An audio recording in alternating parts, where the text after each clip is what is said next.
Hey, welcome everybody to another episode of the Crazy People podcast. Today's guest, Eric Fraser, from Australia, now California, guy who went into management and then left management to jump into AI.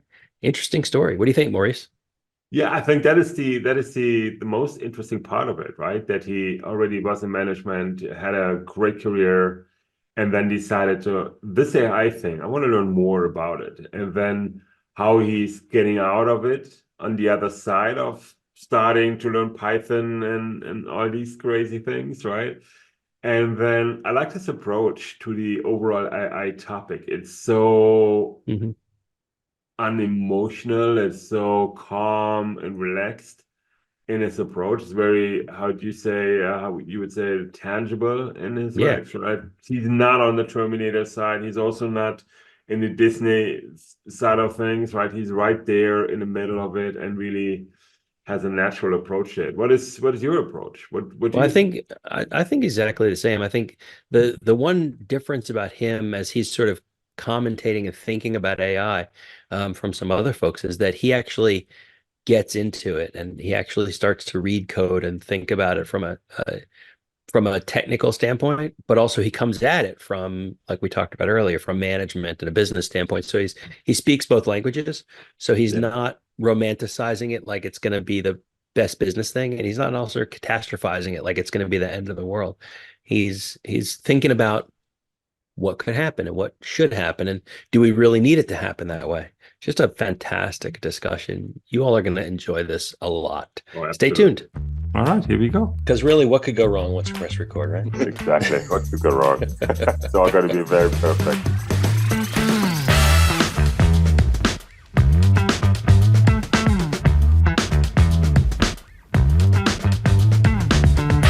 Welcome everybody to another episode of Crazy People Doing a Podcast, the Crazy People Podcast.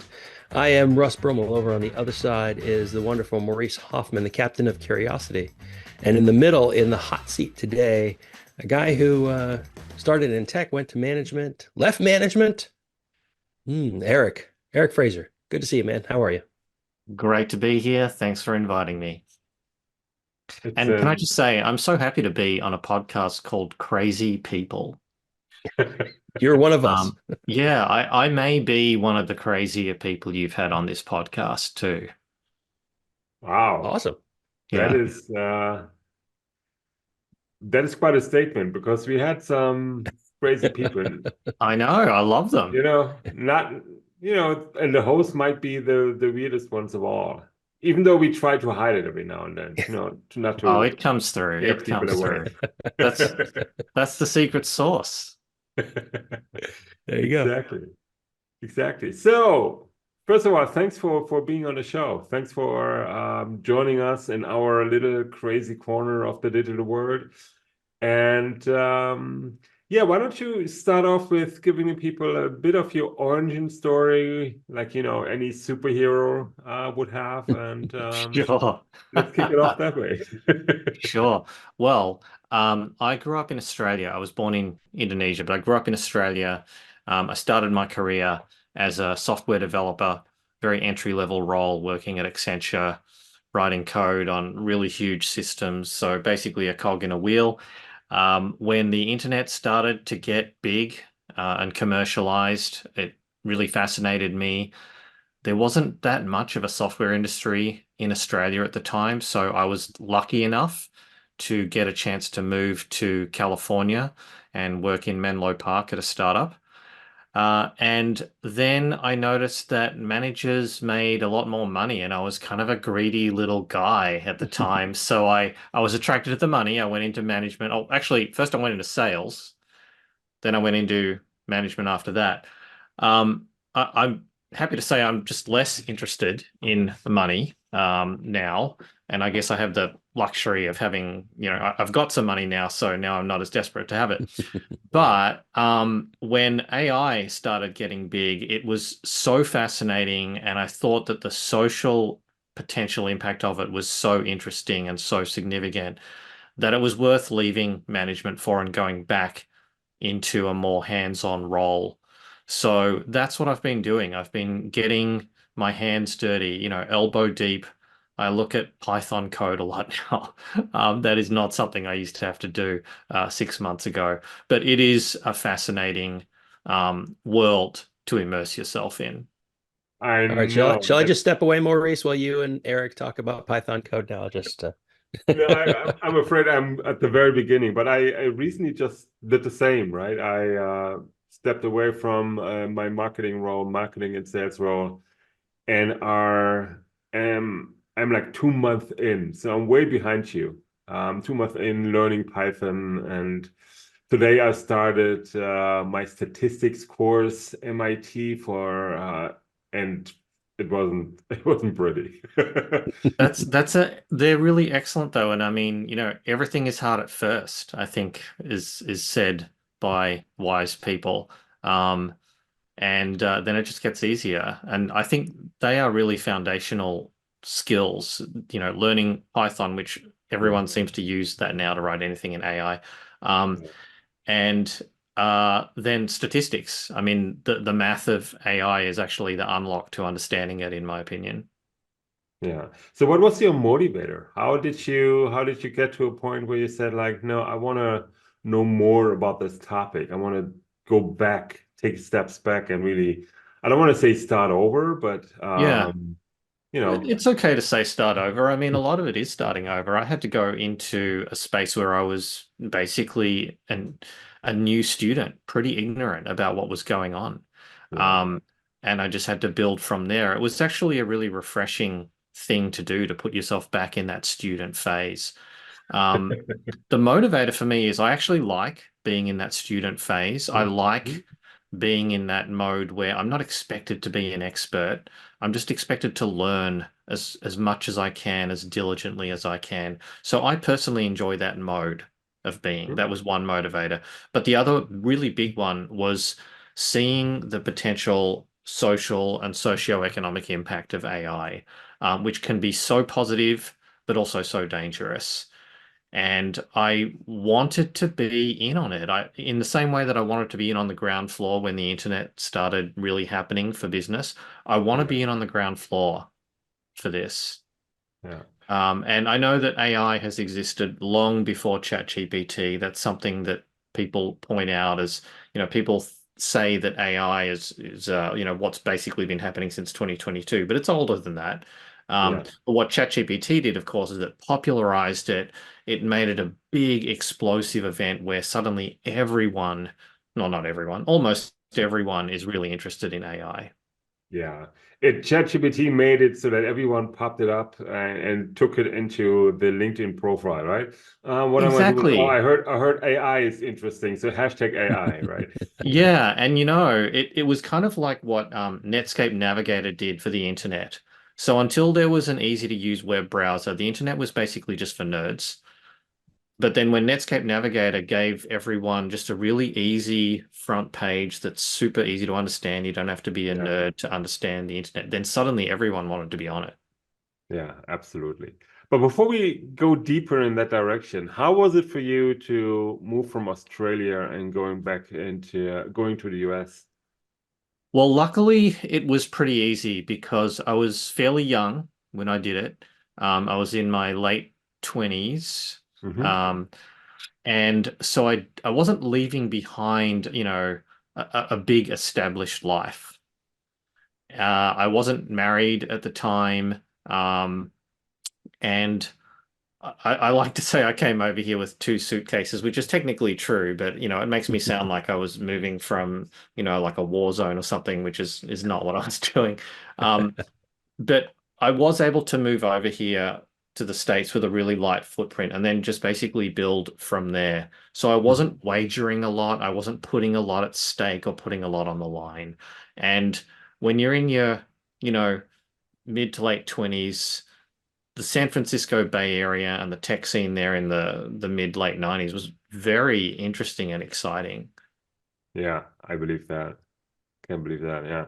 I did something similar. However, I moved there with my new wife back then. I was in the early 30s when we moved to the US, and we stayed for 10 years, and then we moved back to Cologne and back to Germany, that is. Ah, for family and so on. But yeah, we are already kind of looping back around to may go back to the yeah, US now. So I read one of your articles, right, where one type of AI is driving a bus or something like that, right? And the other AI is beating everybody at chess. However, yeah, if you switch them around, it's not going to work, right? right. It's not like the human that can play chess and the next moment get in a car or a truck and drive that thing. That's not how it Exactly. works. Yeah. Yeah, I mean, you can take a 5-year-old child and show them a truck and they'll understand what that is, and then you can teach them the basics of chess and they'll be fine doing both. But a yeah. truck driving AI doesn't even know what chess is, and a chess playing AI doesn't know what a truck is. Yeah, in the same you mentioned that ChatGPT and everything that has been going on since 2022. One of the interesting pieces that I read from you is, will AI take my job, kind of, right? Yeah, And I thought your approach to that topic, right? Because for many people it's a scary topic right now, right? Was yeah, very concise and really, without the emotion in there, because all the discussions that are going on nowadays are very emotionally charged. Mhm. So yes, please, let's dig in deeper into that topic. sure. What can Yeah, AI do? What can AI not do for you as a salesperson in terms of yeah. enhancing what you do or taking away from what you're doing? Yeah. So just for your listeners, the job that I tried to AI was my own job. So I was functioning as a temporary sales manager. And this is where the crazy part of my head comes in, right? I thought, hey, I wonder if I could just AI myself out of a job. So I really pushed it to the limit and tried to see how much of a sales management job could be AI'd. And the answer is probably about half of my own job. Now there are, different sales management jobs, so I'm not Mhm. saying the way I did it was the way everyone does it. But a lot of modern sales management is number crunching. You're basically pulling numbers out of a CRM like Salesforce, you're sticking them in a spreadsheet and moving them around and massaging them, and then you're emailing that spreadsheet to people in your company, like your Yeah, CFO or your CEO. And anytime you're pulling numbers out of one system, sticking them in a spreadsheet and playing with them and sending the spreadsheet, that can all be done with AI now. So yeah, anything to do with number crunching or pulling and pushing numbers, you should AI that. There are human things that you do as a sales manager that you really cannot AI with today's technology. And I can't see this year's technology getting there. I don't know about the year after that. It's starting to get so hard to predict that who yeah, knows. But this year, I don't think we're going to make any AI that can do good human coaching of salespeople. So what yes, I mean by that is, most sales managers, part of their job is they have to understand what is going on in the major deals, and what they mostly want to do is get aware of the major deals and make a contribution by Mhm. coaching the salesperson, saying, hey, have you thought about sending this to the CFO of your buyer? Or hmm, maybe, next time you talk to the CEO of your buyer, maybe emphasize these points. So that's, typical sales coaching that a good sales manager might want to do. That is not something that I believe AI is very good at right now. It can help, but it can't do that last mile of human to human coaching because there's just too much nuance in it. yeah, Too I much human agree. nuance in the buyer to salesperson talk and the salesperson to sales manager talk. Yeah, I agree to a large degree. As I said, I had a sales role until just recently, and but it was digital sales, so very different, right? The human touch points came very late in the sales process, and everything that came before, I think you could have AI it to Yeah, phrase that way, yeah, right? yeah, The Especially if you look at social media selling, right? The initial context, selling, pushing out content marketing in general, and yeah. then all the way to the very point where the customer says, "All right, tell me more. Let's have a Yes. chat about my situation," right? That's a really good way to put it. Yeah. Yes. when you get to that human conversation where they want to feel like you care about their problems and you're going to tailor your advice with that caring Yeah. in your heart, that is very hard to AI. I don't think that's where I think, this year's AI will not get there. Yeah, I think so, I think so either. But however, for many of the basic jobs, I think there is, and we had another interview just recently where we talked about Wall-E, right, where a lot of AI was going on and replacing the basic jobs. I think Yeah. that's an entirely different threat. But it's not only AI. That's where robotics actually have to come in, and Yes. combined with AI, that might be a different situation. Right. Um, what do you think about that?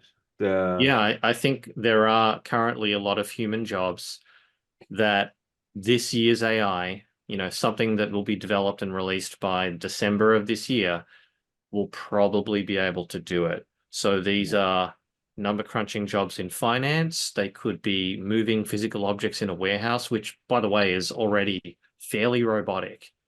yeah. You look at Chinese warehouses, there aren't a lot of people in them. There's a lot of robots. So I think that will happen. And this is where the AI community, the people who are making AI, need to be very empathetic and very careful. Mhm. Because even if we make brilliant technology, we have a sort of a moral responsibility to think about the social impact of it. Mhm. And we can't just put it out there and say, well, I'm sorry, I'm just a tool maker. I don't, it's not my responsibility how it's used. I don't think that really flies. It doesn't feel right to the people whose jobs are being displaced. Mhm. So if we were to make perfect self-driving trucks, which is a technical possibility Mhm. in the next 12 months, that actually might happen. We have a responsibility to think, yeah, but what about the truck drivers who really love their jobs? Mhm. Should we just throw them on the scrap heap? I mean, they're not all going to want to be retrained as Python developers either. So I think as a good society does ask that question, wait a minute, there's lots of people who love this job. Mhm. What does it mean to create a form of suffering and shock and misery for them to say, oh, I'm sorry, you just don't have that job anymore. That's not your role. Go ahead. That's got to be done really carefully. Yeah. I actually have my doubts how carefully that will be done at the end of the day. I think Yeah. that's where government needs to step in, regulations need to step in and kind of make sure that people think that carefully about those topics. But on the flip side, I just read about there's a burger place, I think it's in LA, that is fully automized. Yeah, Right? Where yeah, the burgers are being flipped by robots and so on.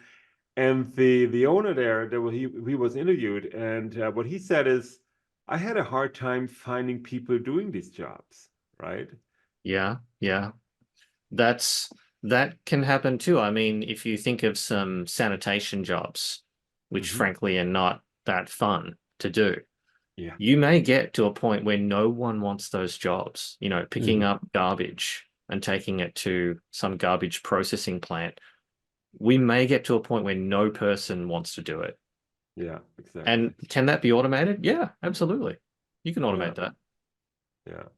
And I just remembered that because I had a customer in my old company, and they were having a hard time finding truck drivers. So that's Mhm. where I really got to the Yes, point where maybe some of the jobs need to be yes, enhanced or supported, right? Like the empty positions need to be filled by yep, automation, but that obviously doesn't speak for everybody, right? So right. how do you feel that balance? I think it's going to be very interesting.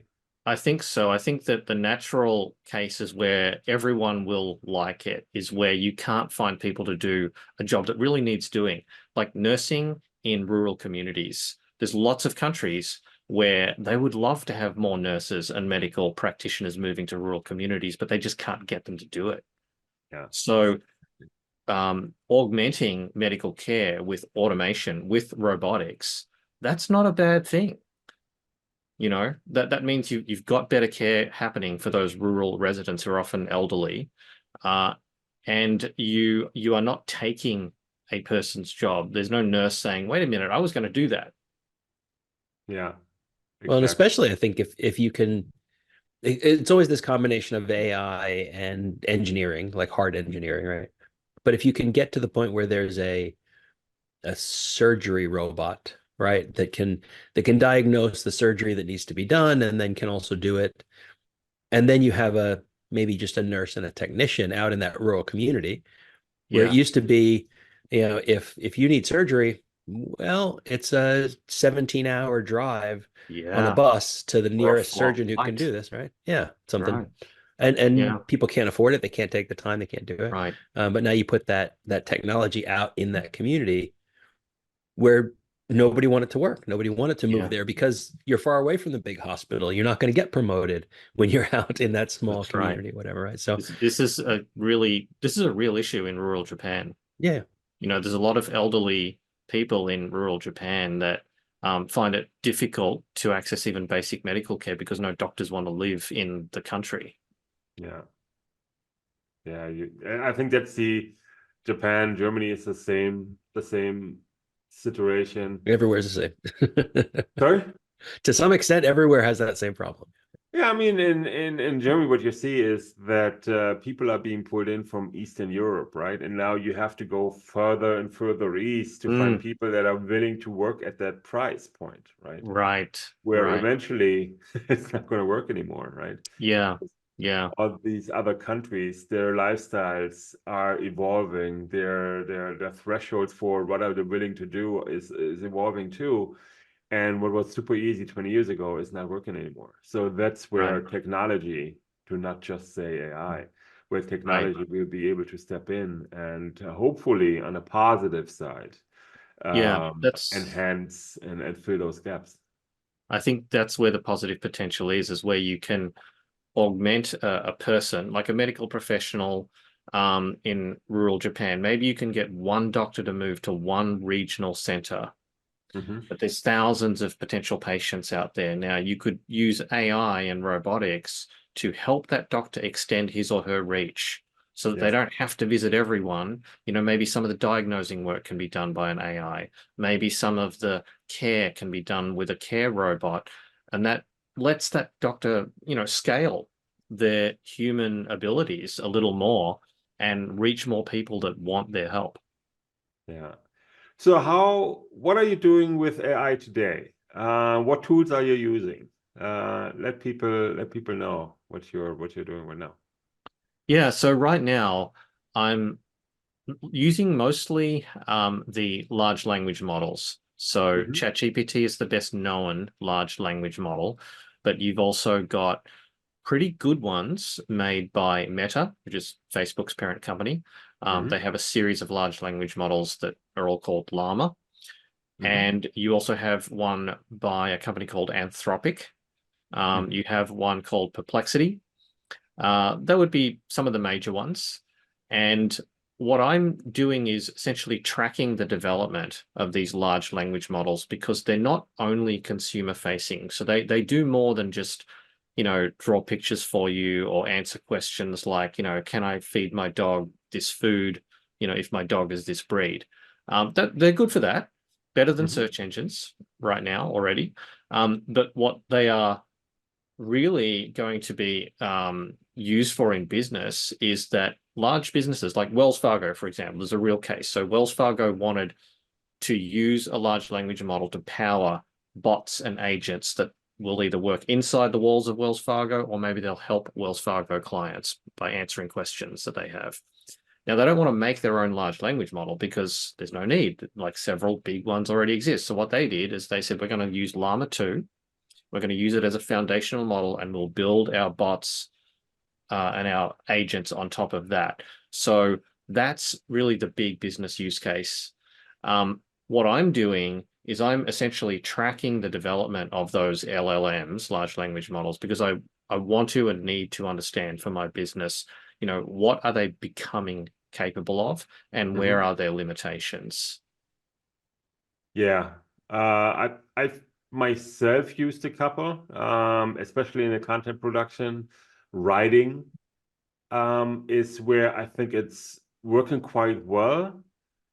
but you also see your limits, right? At some Yeah. point, you have like similar answers to a. It's not very specific anymore because there's limits to the content and the information the large language models can access right now. Right. So there's Right. limits to how much you actually get out of it. And obviously there's also an IP and intellectual property issue, right? Yes. You know, So, the point you made about, you know, it gets limited by what it has access to, and that's its training data.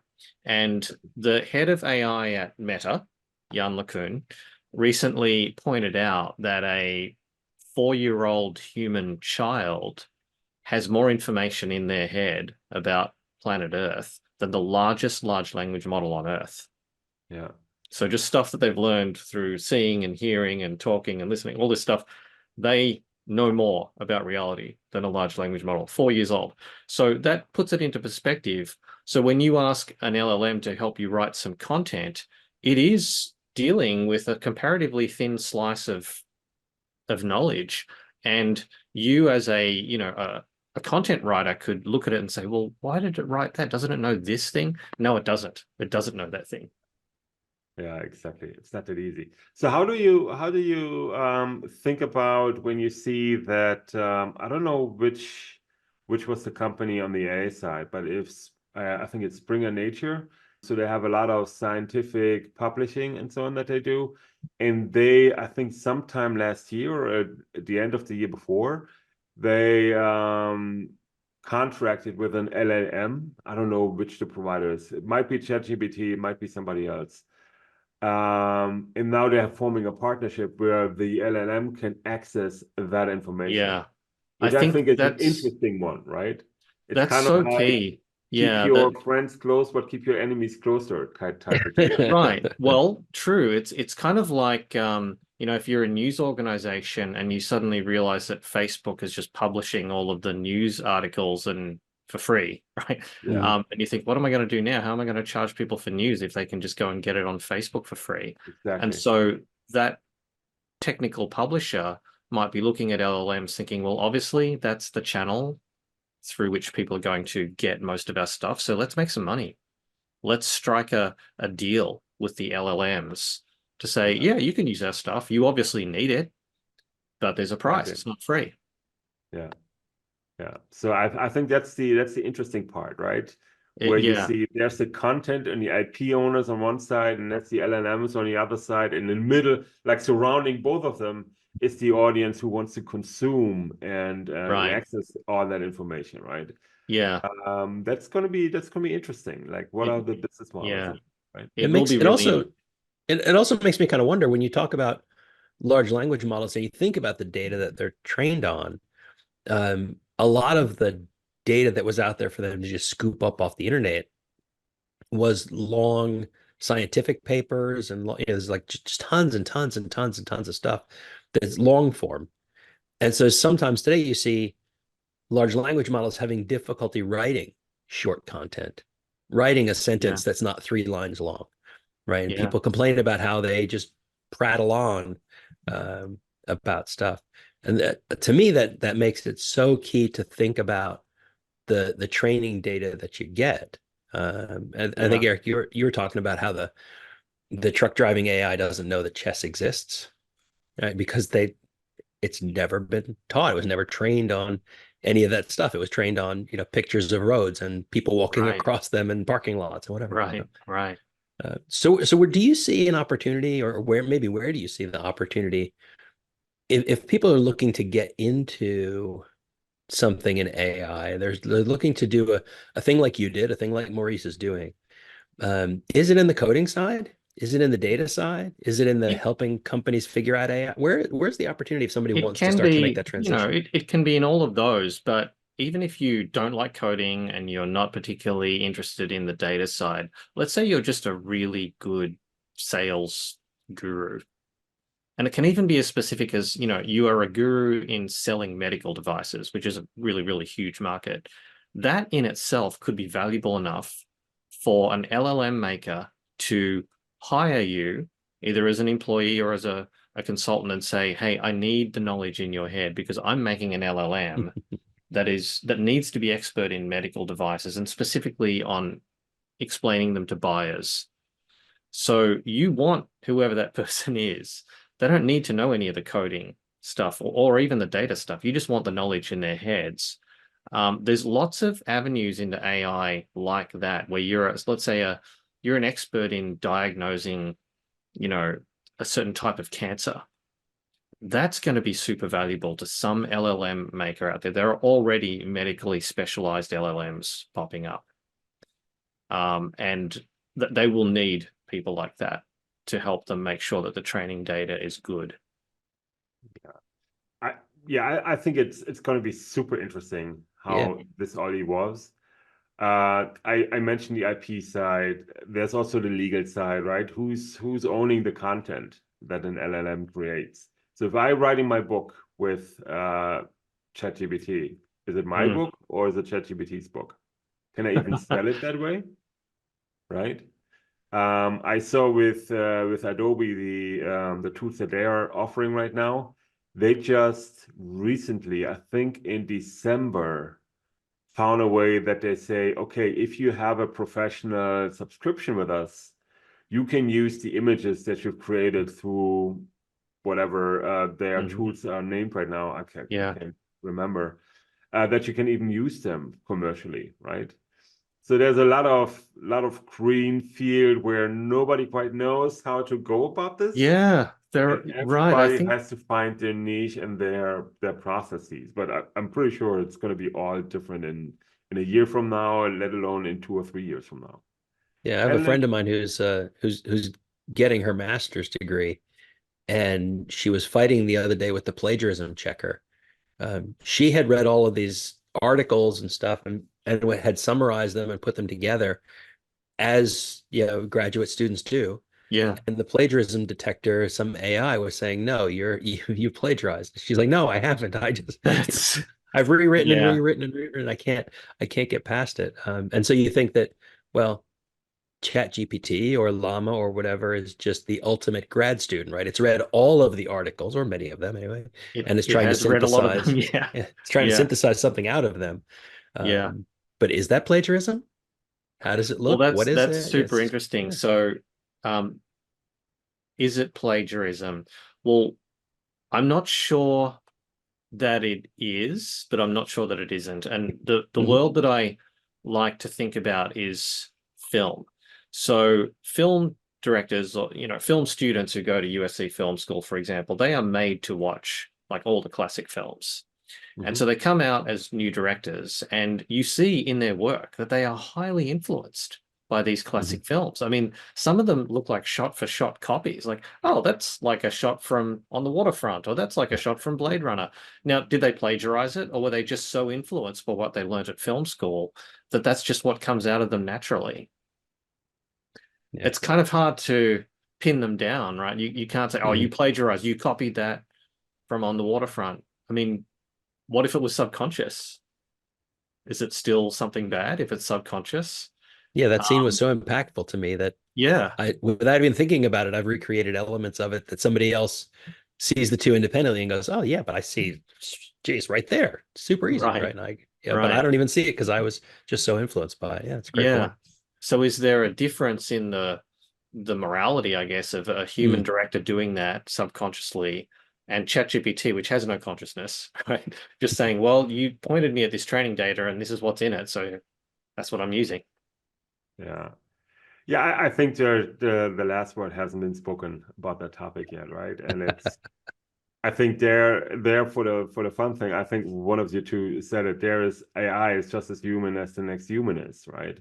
Is a recent example from a pop culture example is Cat Williams, who really lit up all the other comedians claiming that they stole from him. And he said something that I found very interesting, is that he said he never tests his material publicly, because to bring it in front of other comedians is kind of inviting them to take away. I saw that. Yeah. And then I saw some other comedians chime in and say, look, we all copy from each other and it's not even conscious.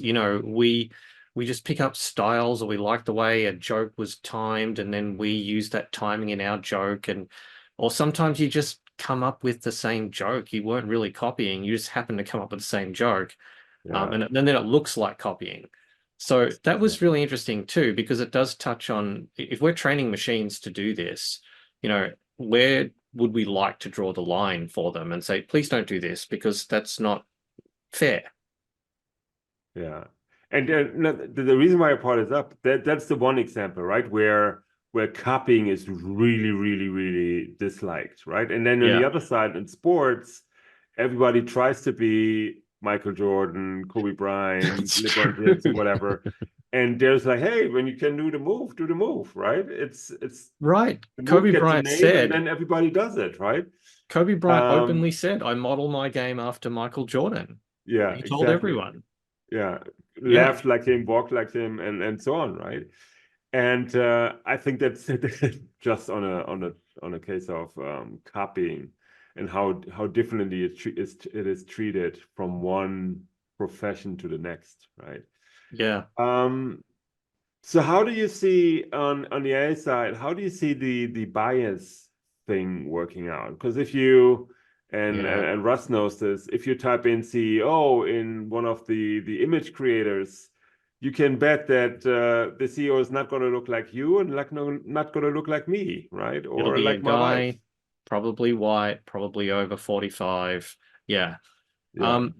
So, I mean, is this a bad bias, or is it just reflective of how the world is today? So should you blame the technology, or should you blame the world that the technology is observing? Or maybe it's That, who is creating the technology right now. yeah, that is where it's really important. So it is real that the way that these models are built does reflect the unconscious, the subconscious biases of their creators.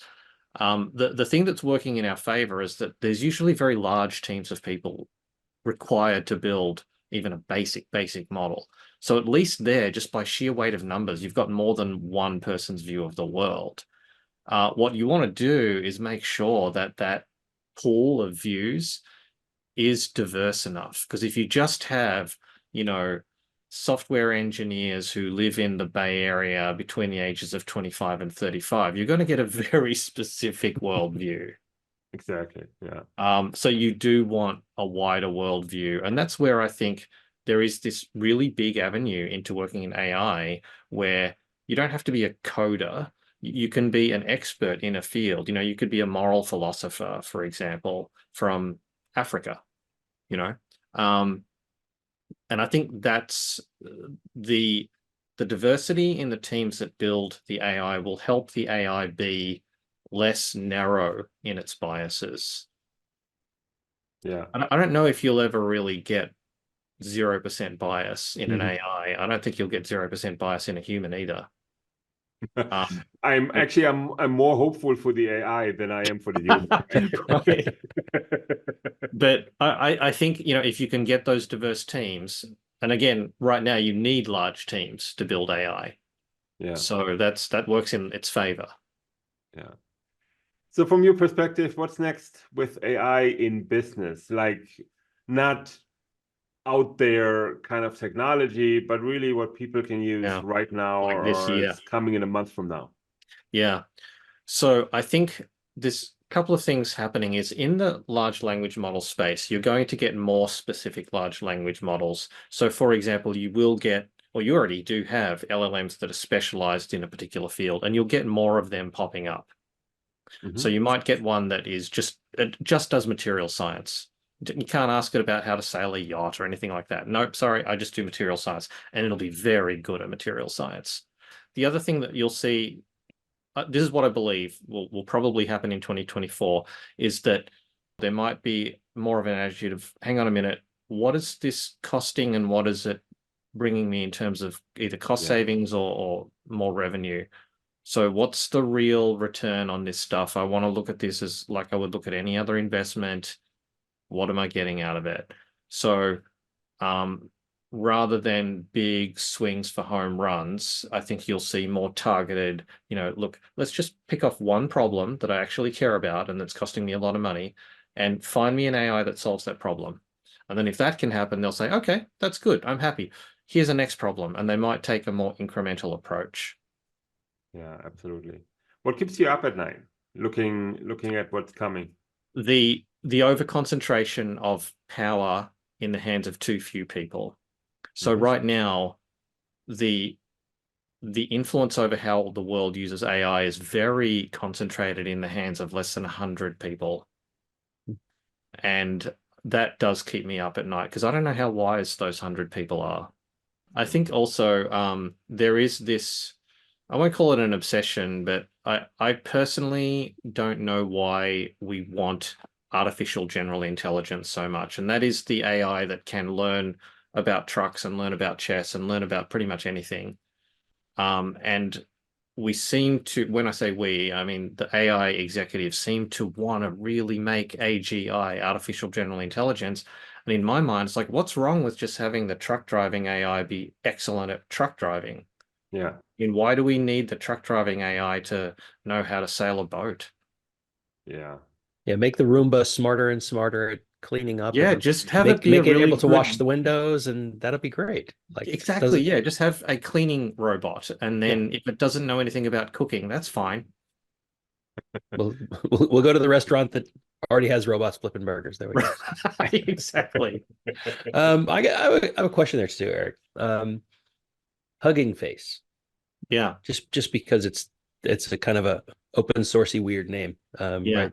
Because yeah. that's what we open source people do.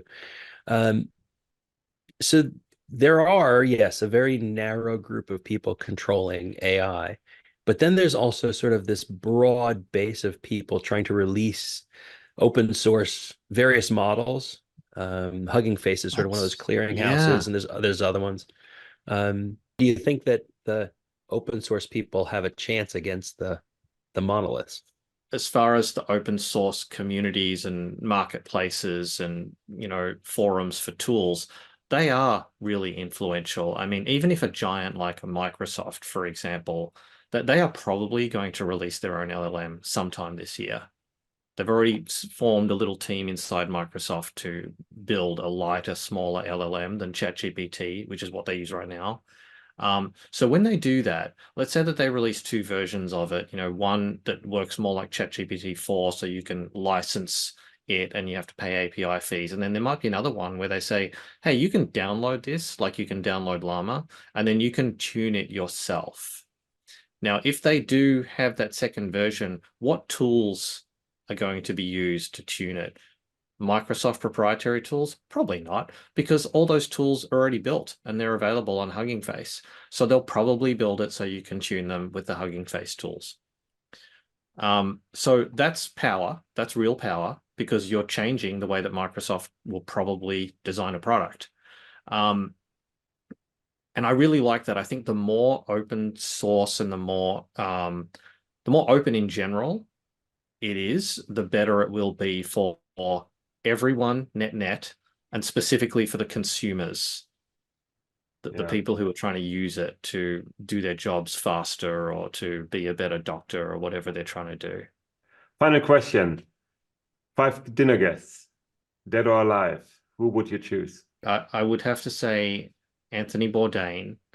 Uh, I don't think any of the tech execs, frankly, are people that I would like to spend dinner with. I mean, probably it's going to be more like, musicians, people who I think would be good at a dinner party. I mean, I think Mick Jagger would probably be pretty good at a dinner party. He's got a Oh, absolutely. really interesting life history, and he seems like a guy who doesn't mind talking and socializing. Yeah. Keith Richards, I'm not sure. I mean, he seems more like leave me alone and let me drink sort of guy. But yeah, I think Mick Jagger would be fun. I think, Amelia Earhart, who's been in the news recently, I would love to know what drove her to be so uh, determined to do such a hard thing. you know, that's kind of interesting to me too, because it's kind of like she's one of your crazy people, right? I mean, if she was alive, she'd be a really good guest Hmm. on this podcast. Absolutely, Like, why are you doing that? You know, yeah, people like that, I think. I You're mean, not getting out of this so yeah. easily. We got 3 right now. I need Okay, so 5. well, okay, so I mean, my wife would have to be at any dinner party, but There you if go. we exclude her, then I think a religious leader. So, you know, if you could actually, I don't even know if it's sacrilegious to say that you would like to have Jesus at your dinner party, but you know, one of the major founders of a world religion would be amazing to have. I mean, it might imbalance the dinner party a little bit, but you know, to have Jesus or Muhammad or you know the Indian prince that became Buddha at your dinner party, like, yeah, they might monopolize the dinner party a little bit because everyone would want to just talk to them, but it'd be pretty fascinating. We didn't have Mick Jagger before. That's Mick Jagger and Jesus at the same dinner party. yeah, that's Wouldn't that? I would love to just sit back and watch them. You know, yeah, talk. absolutely. I'll bring the dinner. I'll bring the wine or the water. We're gonna turn it into wine, maybe something. I don't know. So, but yeah. Good Eric, stuff. it was an Good stuff. absolute pleasure having you on, sharing our crazy corner of the world. Thank you for inviting me. It's been great. And for everybody else, please tune in into the next crazy episode with the next amazing guest. And yeah, stay tuned for the next Crazy People podcast. I will be listening in myself. Cool. Thanks, Eric. Perfect. Great Thank you to so meet much. guys. Bye bye. Cheers.